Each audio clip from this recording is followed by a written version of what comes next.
Well, to discuss this extremely contentious issue, we're joined now from Athens by both Yannis Bournos, Head of Strategic Planning for the Prime Minister's General Secretariat, and by the opposition MP Christos Dήμας from the New Democracy Party. Good morning to you both, gentlemen. Thanks very much for joining us this morning. I want to start with Mr. Dήμας, with you on the opposition side of things here. This bill was expected by many to pass yesterday. The debate has gone into a third day. Why exactly do you oppose this bill? Why is it proving so contentious? The Prespon agreement actually represents a national defeat, but it doesn't only go against the national interest, it goes against historical facts. So it's a national mistake, and the most important issue is the fact that our neighbors do not delete irredentist elements from their constitution. We have to recognize that there is a Macedonian, so-called Macedonian ethnicity and the Macedonian language, and it's obvious that the great majority of the Greek people oppose this deal.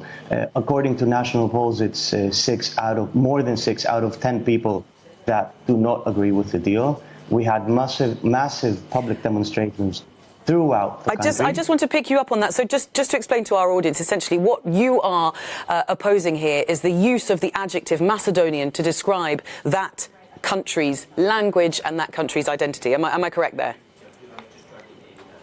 Exactly. All right, I want to put that to Mr. I want to just put that to Mr. Culture. Mr. Dήμας, how would you respond to that?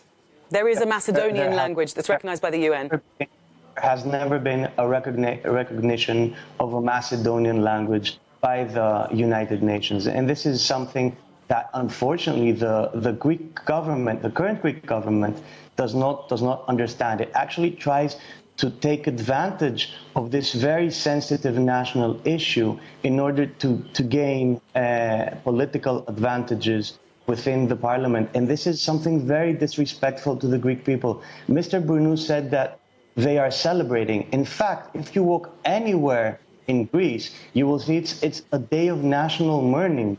It's a very crucial vote, and the government has not even dared to consult the general public because they know that the great majority oppose this deal, which, as I said, is a national defeat and does go against our national interest and does not have any scientific or historical justification. Mr. Dήμας, I'd like Mr. Bournos to... Against this deal.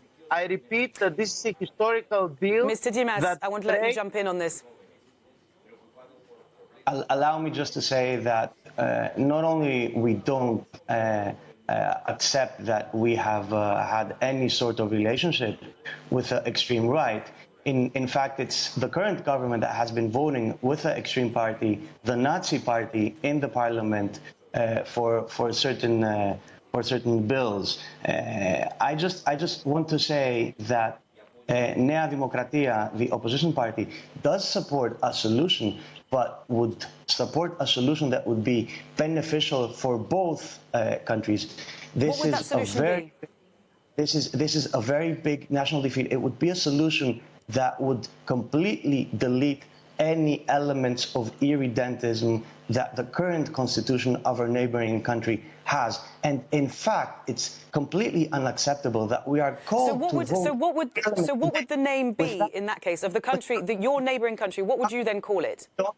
We don't have the constitution, the new constitution that our neighboring country has voted. So we are called, the MPs today are called to vote on something which we don't actually have the new constitution. This is completely irresponsible. This is false. I'm sorry, but this is false.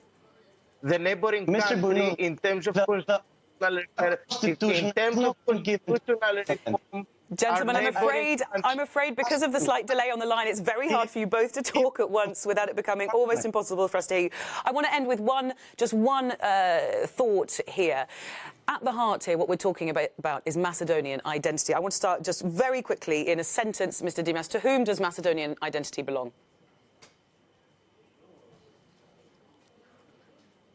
If you see historical facts, the ancient kingdom of Macedonia was in the 4th century BC. The Slavs came to the same region after 1,200 years, and the great majority of our neighbors are of Slavic origin.